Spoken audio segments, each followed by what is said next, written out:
One, two, three. Hey everyone, welcome to the Smartest Amazon Seller podcast. You know what? It's been almost 2 months since I've had a guest. But before I introduce this guest, I actually have a thought that I've been living with for the last 2 weeks. Kind of a little story, just I've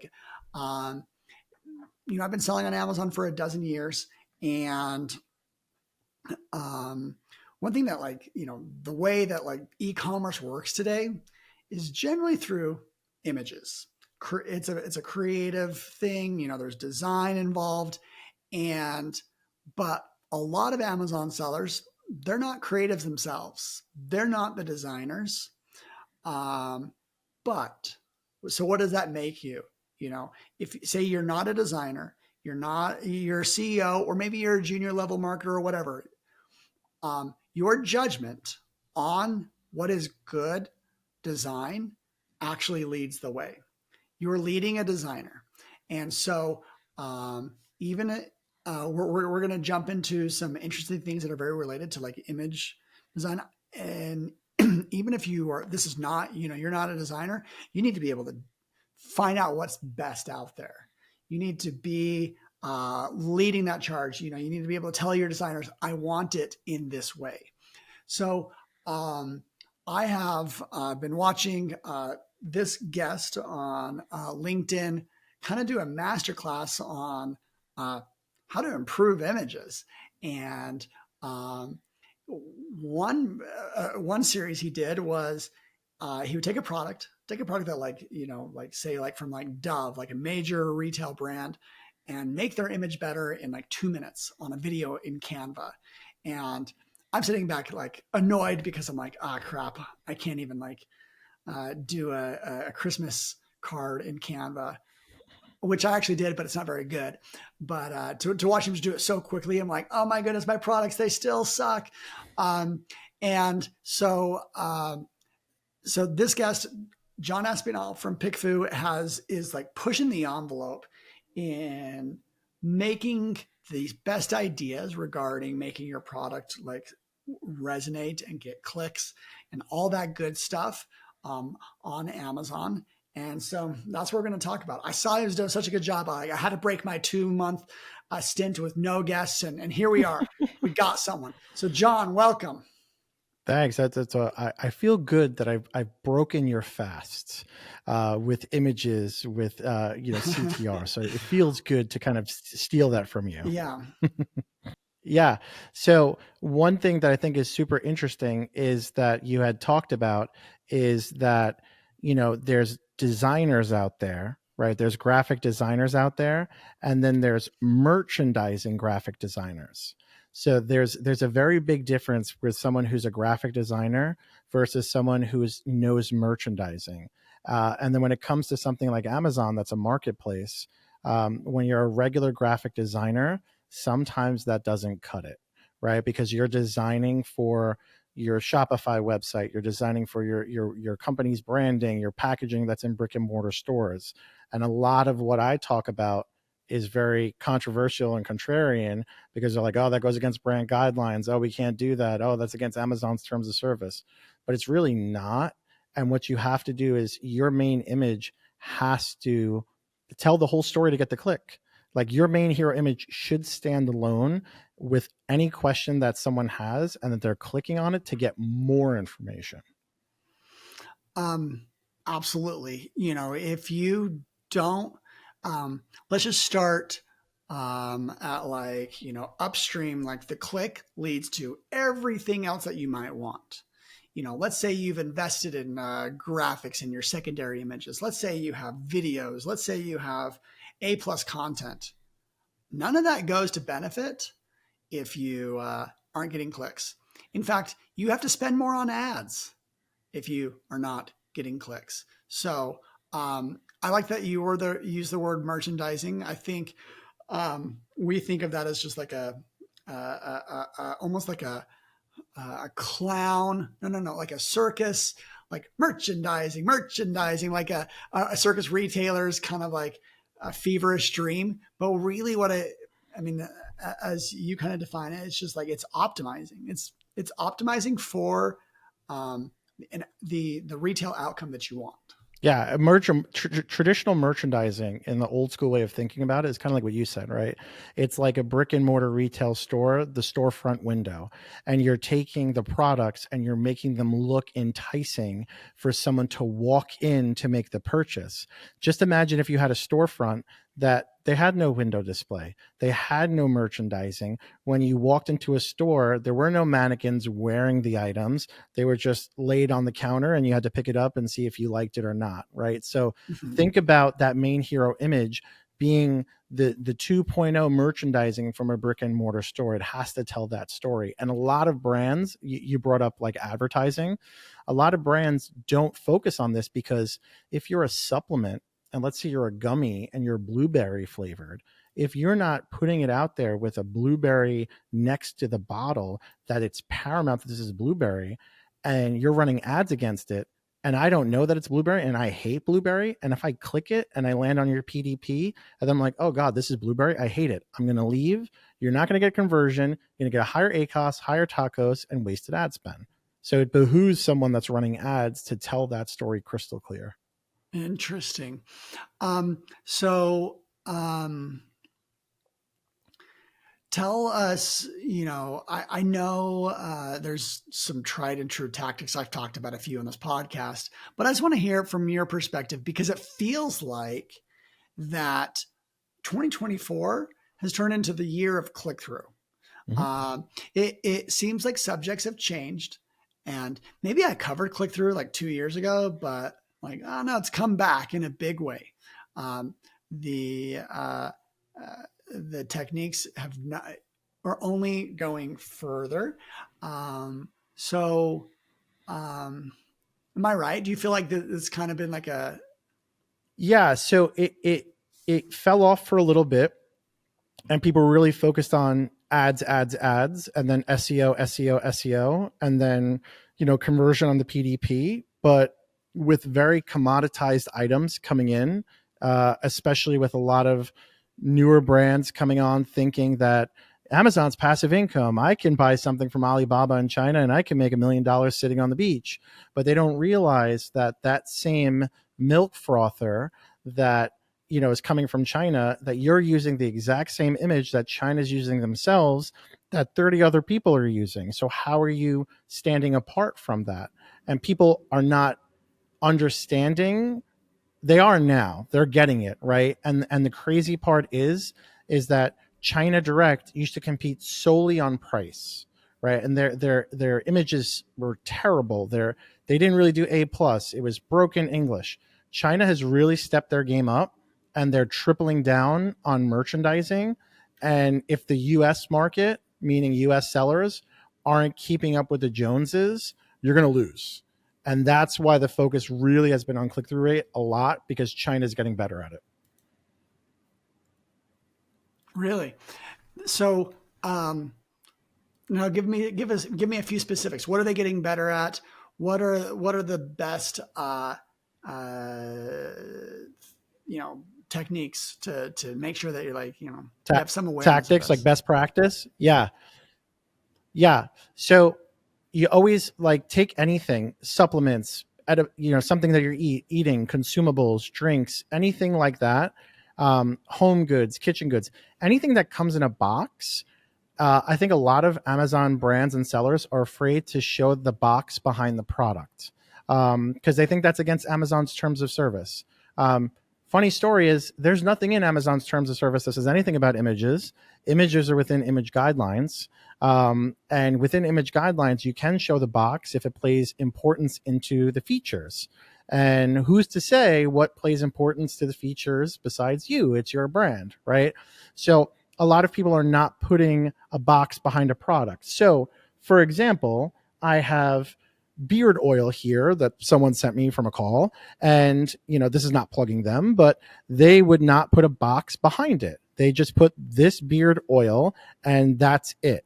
Whereas with this beard oil, putting the box behind it allows you to look different than everyone else who's just putting a bottle out there, and it's giving you more real estate to put the USP, the value prop, other merchandising information on the box, because on this bottle, you're limited to what you can put on it. because it's a small bottle, right? Yeah.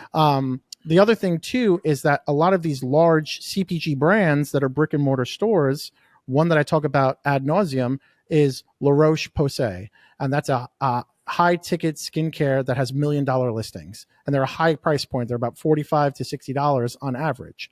What they're doing is they're putting what I call a smear behind the bottles. So if it's lotion, if it's a serum, if it's a face wash, they're not just putting the bottle of the product, they're putting a pool of the serum behind it.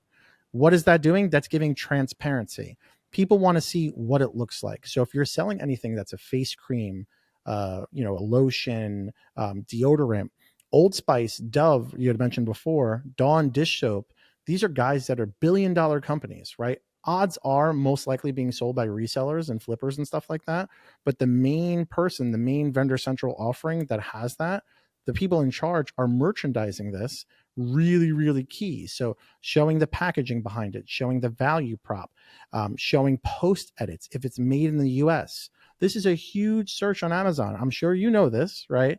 From your data tool, that you're able to see like what's searching, what's not. Made in USA is a big thing. People are searching for that, right? Specifically when it's a consumable, when it's something they're putting on their skin or wellness or health.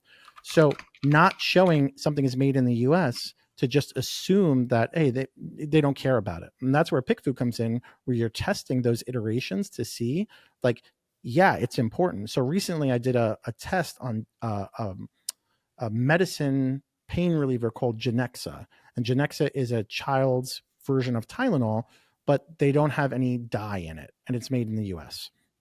The reason why I thought it would be important is because they don't make it clear on the packaging, dye free. And as a parent of 3 kids, to me, that's super important because I don't want to give my kids anything with red 40 in it.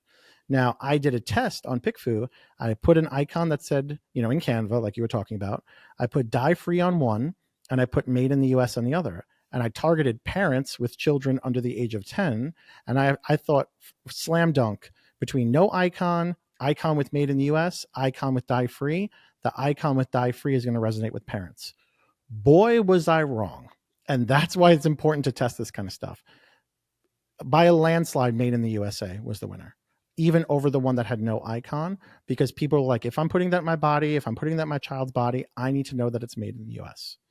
So that's just the data that you're getting and then you're seeing, because when you're in that silo and when you're the creator of something, so inventors are the worst culprits of this.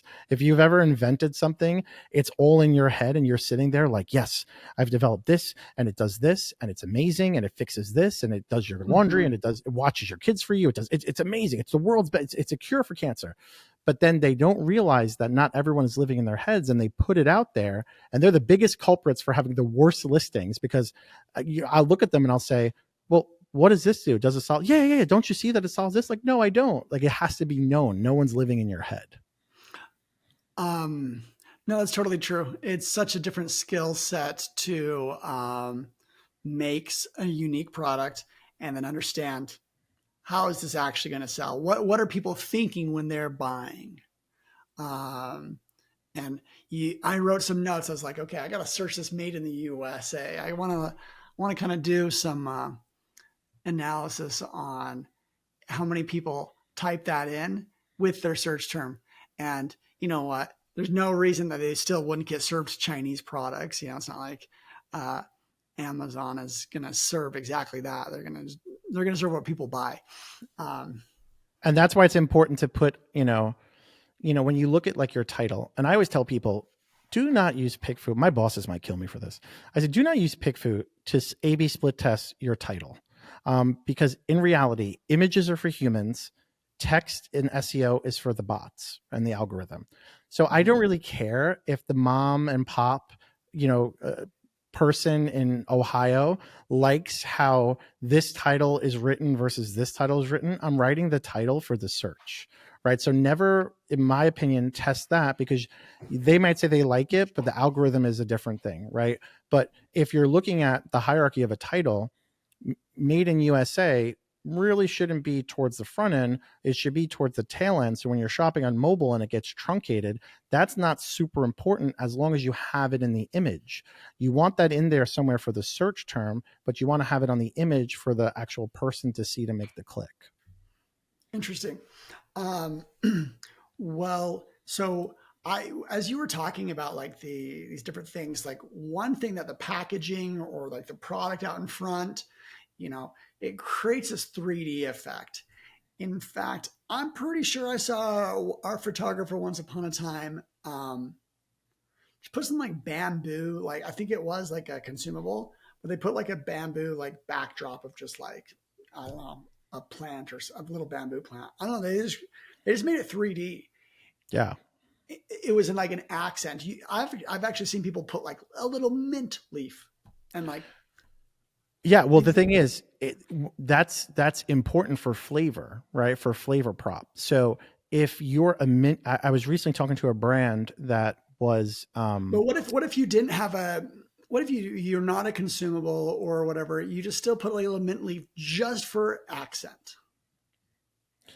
To me, that's if it's not adding to the selling, it doesn't add to the merchandising. So I would think, what else could we add to that to make it better? Like if there was nothing else to add, which there always is something to add. So take, for example, something that doesn't have flavor or scent or ingredient profile. So something like paper plates, right? If you're selling 100 pack of bamboo paper plates. Well, you could put bamboo behind it, but let's say it was just actual paper plates. Well, you put the packaging behind it. You would put the stack of the paper plates, and then maybe you would put an aerial shot of food on the paper plate. And that's something you'd want to A/B test in PickFu, where it's like, which food is going to resonate for people more? Do they want to see the healthy salad, or do they want to see the mac and cheese and the chicken, or do they want to see a sandwich? Because then that's subjective, right? But just putting something just to put it, I'm not a fan of, right? Because then it's just clutter. But there is always something. People have challenged me on this, and they said, John, I've even gotten like oil filters where they're like, what can you add to this? As Daniela Bolzmann calls it, eye candy. What can you add to this for a Fram oil filter, which is an example I use a lot because that's a Vendor Central offering. And Amazon even has their own brand that they're doing that kind of stuff with. Well, you're putting the box behind it. You're putting the oil filter here. And then you're also putting some oil in the background, right? It's not coming with oil, but it's just screaming out the fact that this is an oil filter. So there's always something that you put. And then I see one of the examples a lot now is putting a search term on either the box or the packaging that is a little bit bigger that like you actually can just see it. You 100%. scroll through, boom. Um, and so much so that I think I saw a meme of like where this like went too far, where like someone put like, text, so much big text. It was like kind of like even on the jar lid. And I'm like, I think I see a lot of value. A lot of people with consumables, they usually care about something like, protein grams or, plant-based. There's something that like, a certain shopper cares about. And as you pointed out, sometimes there's things that they don't actually care about. But how far is too far? Have you seen that? Have you ever seen things being like, okay, you kind of overcooked this? Yeah. When I see water splashing, like it just got dropped into something and it's whipping around the product, you see this a lot in drinking glasses, water bottles. You see this a lot with like anything that's refreshing. People put like the items falling in water and it's splashing everywhere. To me, if you're putting more than 4 to 5 post edits or elements, it's a wrap. After 4 or 5, you don't do anymore. So if we're looking at packaging behind the product, that's 1. Product outside the packaging, right? That's 2. If we're putting ingredient, scent, or flavor profile, that's 3. And then where it's made and or the unique selling prop, that's 4. And then maybe a 5th one if that, but then after that, it's too much, right? But there's certain categories, Scott, you can't do this for, right? I call it like the no-fly zone. And I make it What? real clear. I've never heard of this. Yeah. So like you cannot do this in media. You cannot do this in books. You cannot do this in 90% of apparel. You cannot do this in footwear. Footwear is a huge category that's on lockdown. And I'm always led to believe that it's because of Amazon's own stronghold, meaning Amazon started with books and media and stuff like that. So that's kind of gated for them. Amazon acquired Zappos however many years ago. So they have footwear on lock, right? And apparel, there's a lot of restrictions on what you can and can't do in apparel. For like children, for example, it has to be like flat lay. It can't really be on models, even though it is for the most part. And then when it's on models for adult clothing, you can't really show the complete person. You can't have in packaging because most clothes don't come in a box or a package. So those are like typical areas that it's I've harder. never realized. Is that correct? On the models, you're not supposed to see their entire profile. Yeah. So if you look at image guidelines, they say certain things on what has to be cut off. And I know they make it very, very clear for children that you're not supposed to show the whole entire kid or some sort of iteration about that, even though people do push the boundaries of it. And I don't know how well it's policed, but I know that compared to like supplements and consumables, the absolute Wild West. You can do almost anything. Pet supplements, pet accessories, anything. Home and kitchen, nearly anything. I challenge you to go on Amazon and look up bed sheets and tell me how many of them are just the sheets in a pile and nothing else. The number one seller, I think, is Utopia Deals, and they're doing the sheets on a bed with a nightstand and a light and color swatches on the bottom, right? So that's the thing, right? Amazon says what to do, but they police it only in certain areas. Because has anyone ever ordered sheets and said, "Hey, how dare you? Where's my upholstered headboard and my lamp and my nightstand that are in the photo? I want my money back." I don't think anyone's ever done that. I could be wrong. This gets very confusing. I mean, as a consumer um, and a seller in the Halloween category, um, that's definitely where I'm like, I know where this is coming from because the images in Halloween aren't very good. These the Halloween makers don't do a lot of great like stuff here. It's seasonal, so people kind of just like throw it all up at once, and then there's always accessories, and I'm like, as a Halloween consumer, like I don't know if this is coming with it. Like it's just so unclear. So having experienced that, I kind of get. I know where Amazon's coming from in wanting clean and clear, like what's going on, but obviously, you want to dress things up. We're in the merchandising business. It's Christmas time. We need those windows dressed up. And that's the Um, thing too. Like seasonal merchandising is a real thing, right? Where not just merchandising, but seasonal merchandising. So you'll find if you just search on Amazon right now, I don't know, like there's a lot of pet accessories and pet supplements that they'll have dogs next to the supplement, right? To show the avatar of who it is. mhm. That's not allowed on Amazon, but apparently people get away with it because they're doing $1 million a month listings. But on those dogs, people are now putting Santa hats because they understand seasonal merchandising, and that's a real thing. So when you have your brand story module and your A plus content and your image stack that's done up for the holidays, and as soon as January 1st hits, you revert back to your stock ones, right? To make sure nothing's worse than going on February on Amazon and seeing, a product with a Santa hat on it. Like that shows me that you're a lazy brand and you're not on top of things, right? But That's a when you're talking about, Valentine's Day and it's done up for Valentine's Day and, for St. Patrick's Day. I mean, I'm getting real granular. I wouldn't say all brands need to do that, but the brands that do that, it resonates really well with the shoppers because it shows that you're consistently understanding and actively looking at your listings. interesting. Um, well, I mean, like we said, we started off talking about some of the downstream benefits of this, and it is fairly important. And it is like, I hope like anyone listening to this, that like, you are the judge. Whether or not you're doing this, you're coaching people through this process. And so um, uh, it's crazy how far Amazon's come in this specific aspect in the last 10 years. No one would have, like, if you would have done half of what we talked about, you'd be ahead of the curve. But now it's almost like table stakes for playing, um, as these ideas, as people like have tested and tested, and Well, the big thing is like if you run it through a manager experiments and you're like if you're on the cusp of like, should I do this? Should I not do this? Is this pushing the limits too much? Is it going to get an image suppression?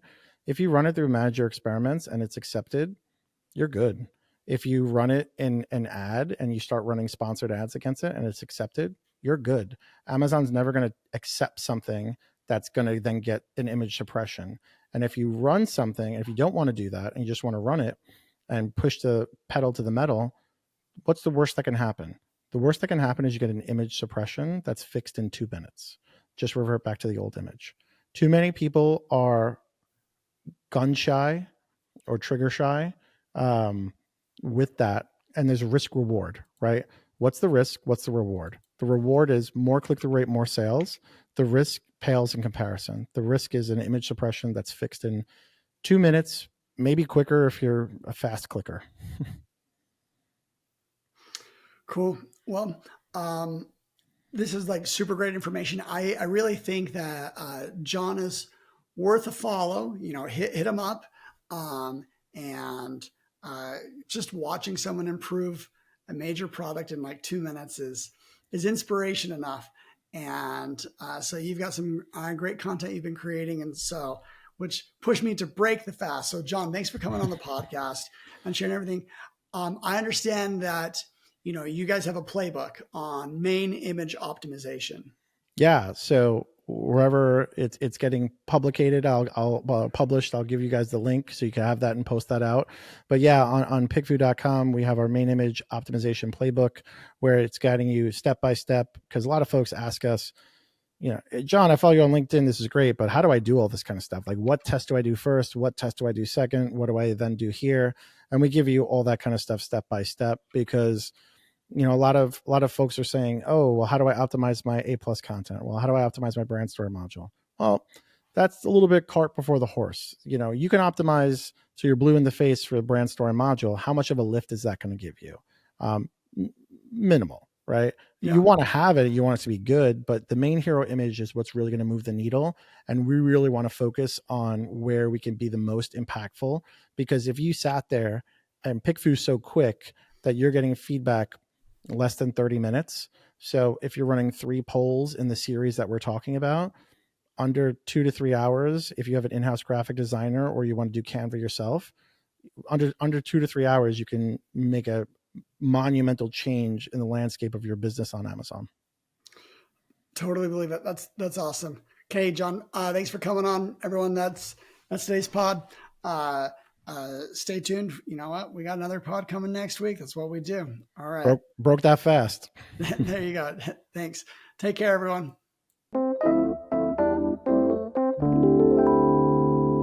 1, 2, 3.